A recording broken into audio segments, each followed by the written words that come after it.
Je suis arrivé en Chine, à Shanghai, pour la première fois en 1964. J'ai visité Shanghai, Pékin, notre délégation qui était la toute première délégation congolaise en Chine, a visité le nord-est de la Chine, les régions minières, je crois. Nous sommes allés, à l'époque on appelait la ville en français Canton, c'est Guangzhou. Hein? Guangzhou. Je me suis rendu en Chine une quinzaine de fois. Donc, j'ai pu voir l'évolution extraordinaire de la Chine. Depuis 1964, j'étais témoin. C'est un progrès extraordinaire dans la vie du peuple. Et lorsque, dans la littérature, on dit dans quelques phrases que le Parti communiste chinois a mis fin à l'extrême pauvreté de 800 millions d'habitants. Quand on le dit comme ça en une phrase, ça peut passer très rapidement. Mais pour nous qui avons suivi toute cette évolution de 1964 à aujourd'hui, il n'y a pas de mots pour décrire les changements qui se sont produits en Chine dans le peuple. Il n'y a pas de mots. Parce que depuis, à travers ces 15 visites en Chine, j'ai pu voyager dans d'autres provinces de Chine, plusieurs provinces de Chine. J'ai visité la ville natale du président Mao 2 fois. La deuxième fois, il n'y a pas longtemps, on ne peut plus reconnaître la ville. Et même Shanghai, je discutais avec le maire de Shanghai. Je crois qu'il avait une 50aine d'années. Et je lui ai dit, mais camarade maire, donc ainsi, vous avez terrassé les immeubles que nous voyons à Shanghai, ici. Ces immeubles ont été, pour l'essentiel, tous détruits pour donner la place au gratte-ciel qu'on voit à perte de vue, au nord, au sud, à l'est, à l'ouest de Shanghai. Ce maire de Shanghai m'a dit, oui, mais Monsieur le Président, quand vous êtes arrivé ici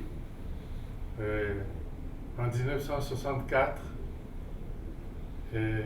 nous étions les pionniers qui vous saluions dans les rues quand vous passiez à Shanghai.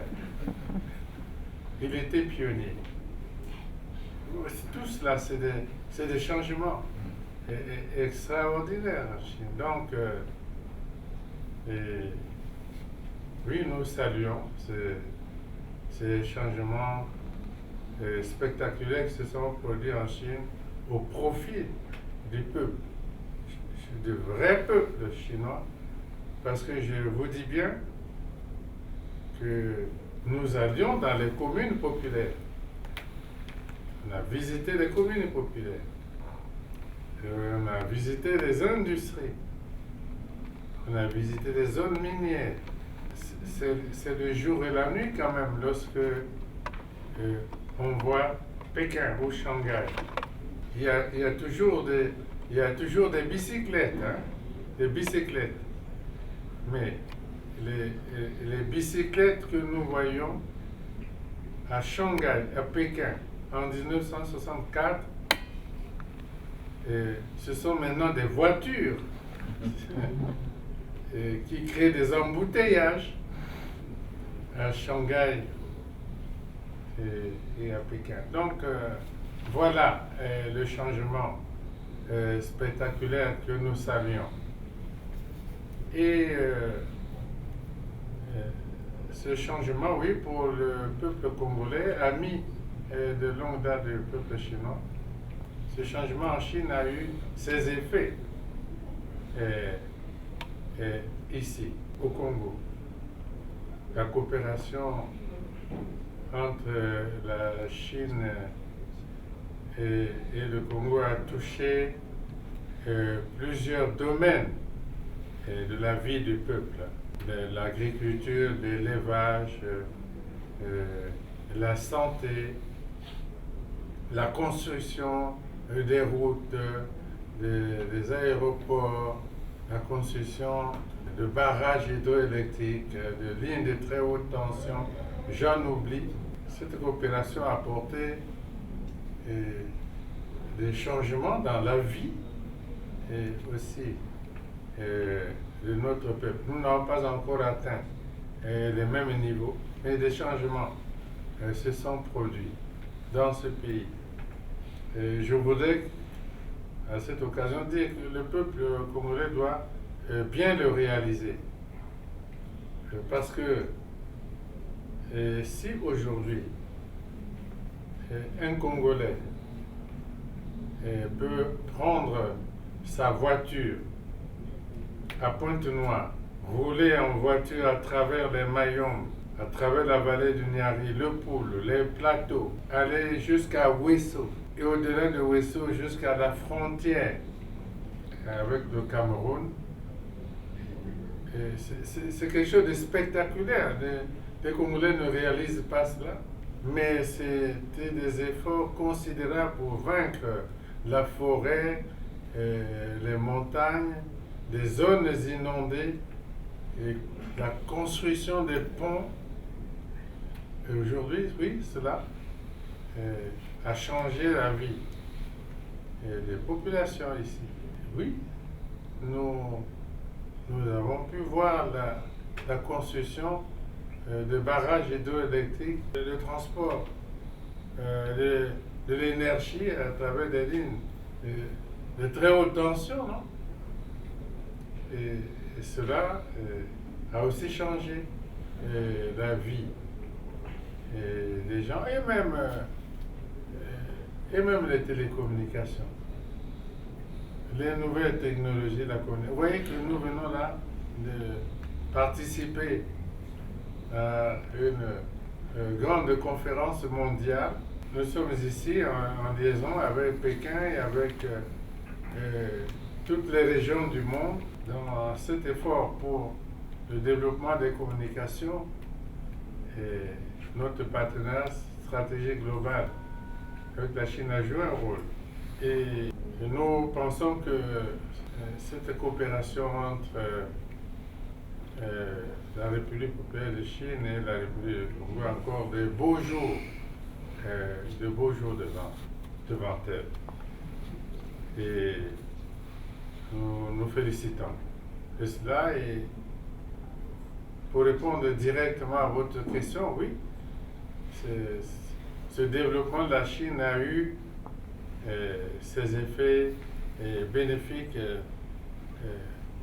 sur les efforts de développement dans notre pays à travers la coopération que nous développons avec la République populaire de Chine depuis 1964 à travers le partenariat stratégique global.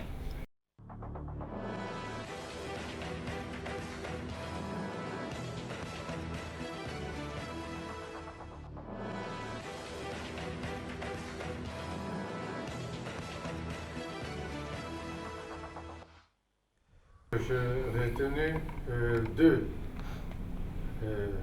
pas un seul, mais deux. D'abord, le fait que le président Xi Jinping ait clairement dit que le monde est aujourd'hui à la croisée des chemins.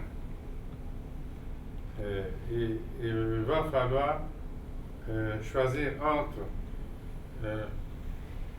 le renfermement sur soi ou l'ouverture aux autres peuples pour que le monde se développe dans la coopération, la justice, la démocratie et le bien-être des peuples. Et c'est une idée forte parce que il a bien dit que entre la confrontation et l'ouverture pour la coopération, selon le principe gagnant-gagnant, et le choix est clair. Et il était important que le président Xi Jinping pose ce problème. Et deuxièmement, il y a les rapports de l'État avec le peuple avec l'État. Les institutions d'État doivent, et il a dit clairement, être conçues pour servir les peuples et amener le bien-être des peuples. Et naturellement, les peuples à leur tour doivent soutenir les efforts des États.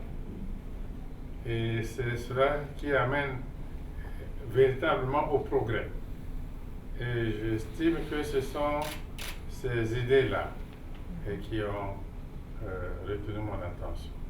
Tout le monde ne doit pas être le monde de confrontation, mais de solidarité, d'ouverture et de justice, de démocratie, de liberté pour tous les peuples, de justice, de liberté et de paix.